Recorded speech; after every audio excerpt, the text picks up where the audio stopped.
అదే మధ్య తరగతి వాళ్లకు వైద్యం అనేది చాలా భారం అవుతుంది, కాస్ట్లీ అవుతుంది. ఆరోగ్యశ్రీ స్కీము నిర్వీర్యం అవుతుంది. దీనివల్ల అన్ని రకాలుగా నష్టాలే. ఈ నష్టాలు ఉన్నాయి కాబట్టి వైఎస్ఆర్ కాంగ్రెస్ పార్టీ గడిచిన కొన్ని వారాలుగా మేము గట్టిగా చెప్తా ఉన్నాం, ఈ ప్రభుత్వానికి ప్రైవేటైజేషన్ చేయకండి, చేయొద్దండి అని చెప్పి గట్టిగా అడుగుతా ఉన్నాం.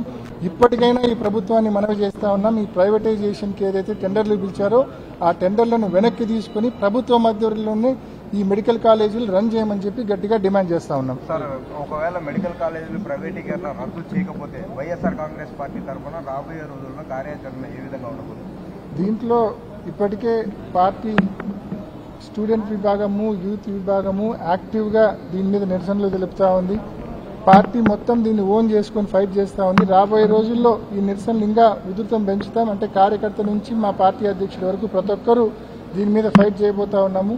ముఖ్యంగా పార్టీ ఏ పిలిపించినా కూడా ఈ ప్రైవేటైజేషన్కు ఆపోజిట్గా పార్టీ ఏ పిలిపించినా కూడా క్యాడర్తో పాటు కామన్ పీపుల్ కూడా మొత్తం ముందుకు వచ్చి దీన్ని నిన్న ఏ రకంగా సక్సెస్ చేశారో అదే రకంగా దీన్ని సక్సెస్ చేస్తారు. ఖచ్చితంగా government has to withdraw privatisation. Sir, జిల్లాలో ఎర్రగుంట్ల మండలంలో ఉల్లి రైతులు తీవ్రంగా నష్టపోతున్నారు.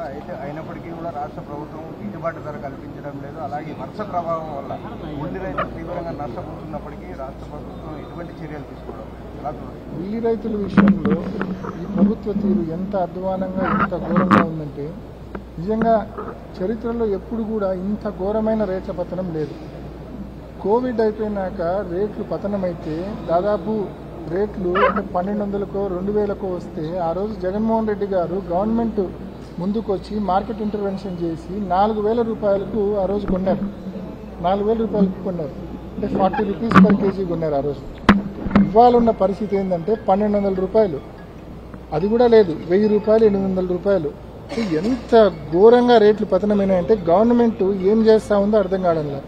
గవర్నమెంట్ ముందుకొచ్చి రైతులకు మార్కెట్ ఇంటర్వెన్షన్ చేసి రైతుకు కనీసం 40 రూపాయలు పర్ కేజీ ఇవ్వాలని చెప్పి వైఎస్ఆర్ కాంగ్రెస్ పార్టీ మా నాయకుడు జగన్మోహన్ రెడ్డి గారు ఏకంగా ఉల్లి పంట దగ్గరికి పోయి రైతులతో మాట్లాడి ప్రభుత్వాన్ని డిమాండ్ చేసినారు. ఇప్పటికీ ప్రభుత్వంలో ఎటువంటి చలనం లేదు. నిన్న ఒక మీటింగ్ పెట్టి చంద్రబాబు నాయుడు గారు ఒక కాన్ఫరెన్స్, ఒక రివ్యూ తీసుకొని ఏదో ప్రతి ఎకరాకు ఇంత ఇస్తాం, ప్రతి హెక్టార్కు ఇంత ఇస్తామని. ముందు మీరు మార్కెట్ ఇంటర్వెన్షన్ చేయండి. మార్కెట్ ఇంటర్వెన్షన్ చేసి ఉన్న పంటను కొనుగోలు చేయండి. రైతు దగ్గర ఏం చేసుకోవాలి? ఆ పంట 800 రూపాయలకు అమ్ముకోవాలన్నా, కేజీ 8 రూపాయలకు 6 రూపాయలకు అమ్ముకోవాలన్నా అమ్ముకోలేరు కదా. పంటను చూస్తా ఉండగా నేలపాలు చేయలేరు కదా, రోడ్డు పాలు చేయలేరు కదా. ముందు మార్కెట్ ఇంటర్వెన్షన్ చేసి కనీసం కేజీ 40 రూపాయలకు కొనుగోలు చేసేలా చర్యలు తీసుకోమని చెప్పి ప్రభుత్వాన్ని డిమాండ్ చేస్తా ఉన్నాం.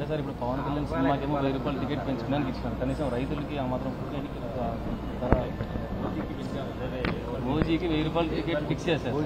ఓజీ సినిమాకు టికెట్ చూసేదానికి 1000 రూపాయలు, ముందుగానే జీవో ఇచ్చారు. తర్వాత మళ్ళా మామూలు షోలు కూడా టికెట్లు పెంచుకోవడానికి ఇవన్నీ మనం చూస్తూ ఉన్నాం. ప్రభుత్వం చేతిలో ఉంది కదా అని చెప్పి మిస్యూజ్ ఆఫ్ పవర్ ఏ రకంగా చేస్తూ ఉన్నారో సినిమాల కోసం చూస్తూ ఉన్నాం. ఒకటే కోరుతా ఉన్నాం, మీకు ఏమైనా కాలబెట్టుకోండి, రైతులనైతే వచ్చి ఆదుకోండి. రైతులకు ఉల్లి పంటకు మద్దతు ధర ఇచ్చి కొనుగోలు చేయండి. యూరియా రైతులు కిలోమీటర్లు క్యూ లైన్లో నిలబడకుండా రైతులకు అందుబాటులో గతంలో వైఎస్ఆర్ కాంగ్రెస్ పార్టీ ఏ రకంగా ఆర్బీకేలో ఇచ్చిందో ఆ రకంగా రైతుకు అందుబాటులో ఆర్బీకేలో సప్లై చేయండి. ఈ రకంగా రైతు వ్యతిరేక విధానాలు పక్కన పెట్టి రైతుకు ఉపయోగపడే పనులు, విత్తనాలు, ఎరువులు, అదేవిధంగా గిట్టుబాటు ధరలు ఇవన్నీ కల్పించే విషయంలో గట్టిగా చర్యలు తీసుకోమని డిమాండ్ చేస్తా ఉన్నాం.